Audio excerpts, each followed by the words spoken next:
Howdy folks, Doc here with Last Best Tool, and I've got a cool one. I've been carrying this for a while now, and I am impressed. This is the TACRAY Tiran. T-I-R-A-N is how that name is spelled. Again, it is a ZDP 189 steel. However, that is actually a laminate, which is really cool. I'll get into that in a second, but you can see it. It's right there. It's actually sandwiched between two other steels. Now it has full titanium scales. It's got the DLC or diamond-like carbon coating, but listen to this. This is the description from the TACRAY website, and to me, it's so spot on, I just have to read it. It says, futuristic tactical fusion, merging the piercing power of Japanese tanto tips, the multifaceted sci-fi lines of stealth fighters, the bold angular folds of modern industrial architecture, and the structural elegance of origami. Sculpting a next-level EDC folding knife with sharp, dynamic planes. And it has that. It's just a beautiful knife. It handles so well. Simple, elegant, effective, complex, sharp, stealthy.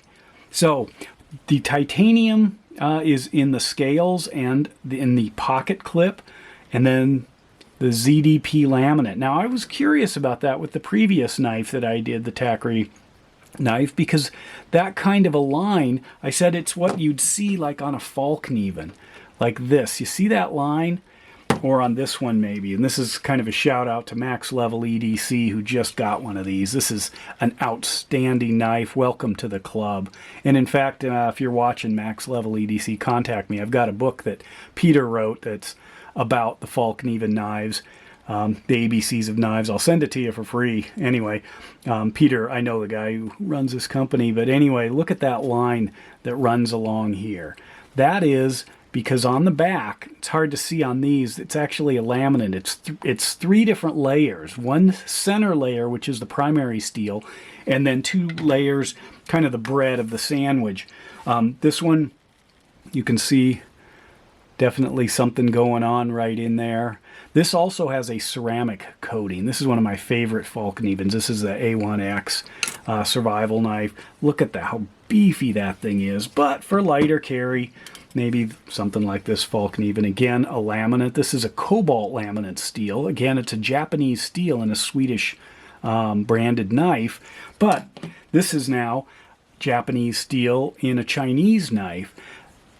Wonderful feel in the hand. It is just, I mean, just the operation, lightning fast, intensely sharp. That kind of, they call it a Japanese tanto blade. Just a glorious knife to use.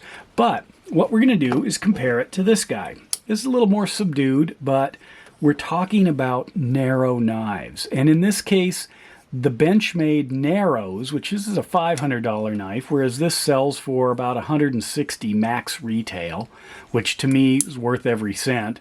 But as you can see, the Benchmade, yeah, it is a little bit thinner. The Benchmade doesn't exude the strength that this thing does. There's just something about it, but it also, the Benchmade does have what looks like a slightly thicker blade and is using M390 steel versus the ZDP 189, which they're also running a Rockwell on that up to 65 plus or minus 2. So it's an incredibly hard edge. It hones up nicely. I haven't tried to fully sharpen it yet, but you know, that might be a once a year operation. As far as weight goes, okay, I'm going to compare it to a couple of things. First of all, the classic Benchmade bug out ultralight knife.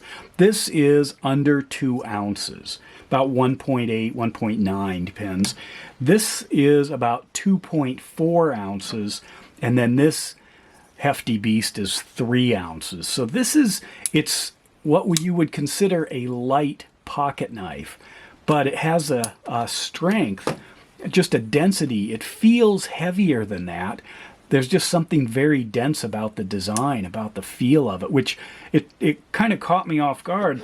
It feels like it's a lot heavier than it is, but it feels so much sturdier, so much like it's not There's no flexibility anywhere. There's nothing that kind of makes it feel thin or like you could squish it or anything. It's solid, heavy titanium, meaning it's super light, but it's got a feel that is just way denser than its pay grade.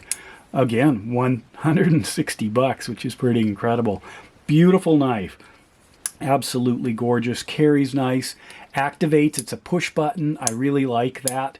Compared to the Axis lock, I'm really getting kind of either a very good thumb stud flick, and Benchmade's sometimes struggles a little with their thumb stud alignment. But anyway, something like this, you hit that magic angle and it flies open. Just a gorgeous knife. New on the market from TACRAY, but it's like a affordable custom knife. If you trick this out a little bit, I don't think people could tell it apart. It is so silky smooth, feels, really professional in the hand. And then that blade, you just don't see stuff like that. I agree with the description. But anyway, I'll put a link to TACRAY's site on this, but it's a gorgeous knife. I'm impressed. Well done, TACRAY. And with that, Doc out.